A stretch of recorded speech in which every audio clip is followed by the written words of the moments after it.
Hey guys, John Ross Aldridge here with Highlands Worship, and me and Sylvan Cox and Wesley Winford thought that we would just take a couple minutes and just take you through the guitars and pedals and amps and stuff that we're using for the project that we're working on. We're actually recording Jesus You Alone, a live worship project for the church, and so we broke aside a little bit of time so that we could just take you guys through what all this stuff is.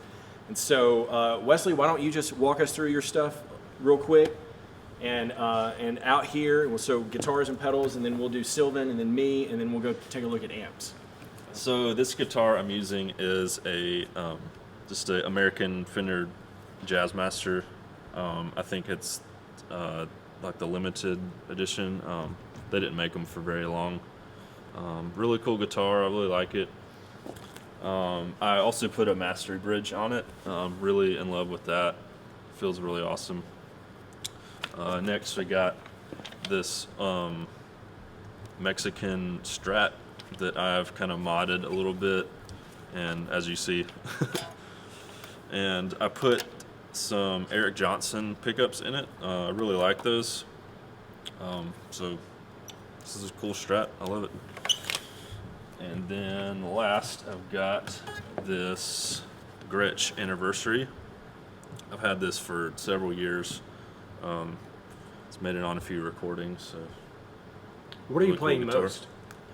Probably this. Yeah, I was thinking it was. Yep. So yeah, that's my Gretsch. Let's go over, I guess, a little bit of the pedal board. So it looks like we're running, I think we're doing like a clean signal for recording out of this JDI, and then that goes into my pedal board, which is this. First off, I got this Boss. I forget the model number of it, but I've just been using it recently and I like it. And then got the tuner, Polytune, and Mastermind PBC does all my changes. Some people like to think I'm cheating by doing this because all of my pedals are plugging into this, and as you see, like I turn certain pedals on, and then I have my choruses and verses and whatever programmed, and as you see, it's swapping presets. So. Hey, but don't we have Ableton shifting all of your presets for the whole? Yes, that's really cool. I've got this MIDI cable here running out all the way behind over here to our Ableton rig, and it is doing all my patch changes for me. So I can just focus on the night and just play my riffs and whatever. And so Lazier by the day. Drone Ross is freaking out during all of his stuff, but yeah, that's just how I've run my setup now. And why did you add the Memory Man? And the Memory Man, I don't know. It's a great sounding delay, and I use it for like an eighth note thing, really washy. You can see the settings there. I don't use it as much because my timeline is my main delay. And then, Big Sky. I mainly use Cloud Reverb and Hall and Bloom on a few settings. And then the Line 6 M5. It's got all my modulations, and I use a filter on a few songs. Like on Shepherd, I do a filter on the intro to the beginning of the night, the first song. And that sounds really good. I like that a lot. That's fun. And then like on Joy and Expression, I'm using like a pretty thick chorus sound. And then some of the other pedals are the Pog 2. I use got a couple presets, like a high octave, a low octave, and then a mixture of both. And then I just flip the presets. That unfortunately this doesn't have MIDI on it, but I have heard people that have modded these, so maybe I'll do that one day, to where I can flip presets with the Mastermind. So that'd be awesome. Cheating even more. Cheating even more. Hey, so let's look at Sylvan's rig. Yes, my super in-depth, complex rig. So, for this recording, I'm doing both acoustic and electric parts, but mostly acoustic. We'll start with my super interesting setup right here. I just kind of stripped it down for the purposes of this recording to kind of the meat and potatoes of what I need. So as you can see, we have the RC booster, and the way I approach preamp style pedals like this guy is I like to change the EQ a lot as I'm playing on the fly almost according to the part. Like for example, on a song called Joy, I have the treble up a little bit less low end because there's a lot going on in that song as far as synths and stuff go. So that helps it pop out a little bit more. And like on another song, I'm doing more rhythm stuff, and so I'll back off the treble and up the bass to make it a bit more thick. And yeah, I mean, honestly, I could do a lot of gigs and services with just this little setup. I just kind of threw it together. And by the way, cool story, this is a cutting board from Target. I think it was like $8. So I asked my wife, hey, do we have anything that I can use? And I just saw this in the cover. She said, sure, go ahead, why not? And yeah, and That's awesome. You want to show us your awesome amp? yes. Is it loud? Yes, it's extremely loud. I usually can't even mic it, it's so loud, unfortunately. But yes, for this recording, I decided to go with the Kemper because the other guys, they're already both doing stereo setups. And so we just couldn't really physically put an amp anywhere else. And so I decided, hey, this will work. And it gives Luke, our front of house guy, a nice, clean, direct signal to work with. And funny story, I'm actually using a profile of one of John Ross's amps that he's using. It's called the AC Silver Bell profile from Tone Junkie.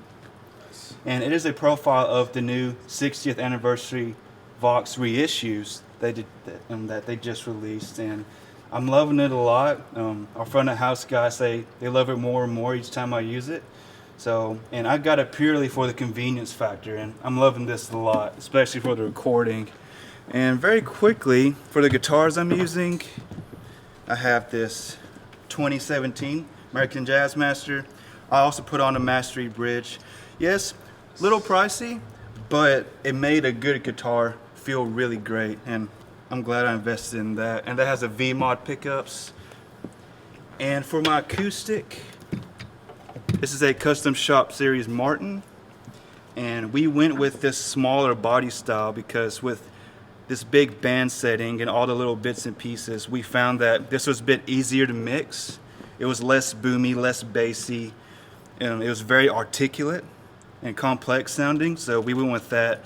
And I love this guy a lot. I think it has kind of a hard V neck. I hated it at first, honestly, but we've bonded a lot over this recording, and I'm loving it now. And of course, I have the essential Ego box for when I'm jamming on acoustic. I can rock out and shred with the set list. And yeah, that's it for me. All right, so I'll take you guys through my stuff real quick. And so I'll start off heading into this project. I picked up a new guitar. It's an Edge Signature Fender Stratocaster. And so I've really enjoyed this. It's been the first time that I've had a Strat since I was 17 years old. And so it's been a really long time since I've played a Strat. And then I've been playing this Telecaster, I think for the past 4 years. Actually, since we did the Here I Surrender record, I started using this Tele, and I am just absolutely in love with it. And it's 2005 American Deluxe. It's the one with the S1 switch. And then I've got a Gretsch Silver Falcon that is, this guitar is more like family than it being a guitar. And I have 3 kids, and they're family too, but this would kind of be like a fourth. And I've had this guitar actually since right before my first son was born. and I love this guitar. And I'm only using it on 2 songs, but it's the last 2 songs of the set, and it just sounds incredible. So, so then I'll show you guys all my little gadgets real fast. There's really nothing super fancy about my pedal board. I intentionally try to pare down so that I'm using a lot of Boss effects and stuff. Just we got a lot of guys in our church that are involved here, and I love being able to say, hey, I use a Boss DD5 as one of my main delays. And so I've been running that kind of stuff for a long time. I've added the Wazacraft Chorus, the CE2, and the DM2, and I really enjoy those a whole lot. But it's a pretty simple rig. A friend of mine at a church in Oklahoma built this wah in a box for me. It's a Dunlop Crybaby wah that's been like broken in half and stuffed inside another box. So anyway, Reese Whitworth, I love you. And so then we'll take you guys back and show you the amps that Wesley and I are using for this project.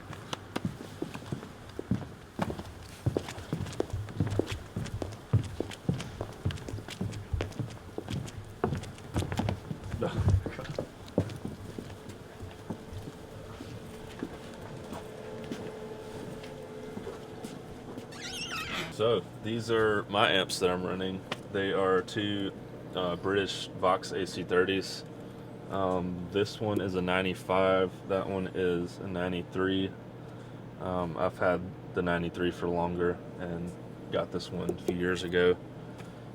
So I'm running true stereo, so I'm splitting out all my effects through this 2 amps. Normally we would run mono for services, and this would be the other guitar player's cabinet, but I'm using both of these just because I don't know. I do this more than John Ross, so I decided to take it, steal it before he got the chance to. Yeah, well. Okay, real fast. I want to turn this one off. I put the unfortunate thing about if you're playing on this side of the stage is you can't, it's hard to get up there. So I've made this so I can remember which side to flip off the amp, because several times I've come in here and think my amp was on and I had to switch the other way. So heading into this project, our front of house engineer Luke Vogel wanted to experiment with using SM58s for all the electric guitar amps, and we've actually really enjoyed it. And I don't know what he's digging out of it, but they sound really good in our ears, and he seems really happy where he's sitting, and so it's worked. But for Wesley, we've got it paired with 2 Royer 121s, and now we'll take it. Oh, well, while we're here, let's just. These are actually the shoes that Wesley's going to use for the recording. Actually, no. I'm the ones I'm wearing now. Oh. Oh, when did that happen? Oh, gosh, man. Oh, man. Okay, so let's take you to my amps now. Okay, so I'm going to show you the amps I'm using. So I've been a part of Church of the Highlands for 14 years, and I've had the amazing privilege of being part of several of the projects that we've done. And so dating back to early Highlands, we've had a history of using very interesting rooms for recording guitars. We did an EP for Pastor John Larson that I think was the first project we did for the church, and all of the guitar amps were in a bathroom. And when we did Place of Freedom for any overdubs after that live recording to fix mistakes, we were in actually like a home recording studio for one of the members here. And then for Here I Surrender, we actually used one of the venues here that has an open space that was a theater. But for this project, the only open space near the stage is actually the office of one of the guys on the stage. And so I'm standing in Tyler Wester's office. Tyler, if you ever see this, thank you so much for letting me use your office so that I could record guitars for this project. And we've put 2 AC30s in here. So the first one that Sylvan was talking about. So this is a 60th anniversary hand-wired British AC30, and this actually just came in a couple weeks ago, and I love it. It's the first Vox that I've played in a long time that I plugged in and instantly was like, wow, that's amazing. Wesley was really sweet because he owns 2 AC30s, so he let me use this for this recording, and I'm excited about how good it's going to sound. And then I've got a 2002 British AC30 that I've been using here at Highlands since I think 2005. And so it's kind of like my Gretsch. I love my amp. And it's got greenbacks in it, which I think both of yours have greenbacks in it, right? Yes. And so we did the same thing back here. We're using SM58s to mic the 2 amps. But we've really enjoyed it. I think for all 3 of us, Wesley and I have been on several of the Highlands projects together. This is Sylvan's first one, but I think for Wesley and I, there's something special that's been going on with this project. So whenever these videos hit, the record will be coming out at some point after that, and we're excited about you guys getting to hear it, because just leading up to it, these songs are incredible, and we've definitely seen God's presence all over it. So we're extremely excited about getting to do this tonight. And so anyway, hope you enjoy it.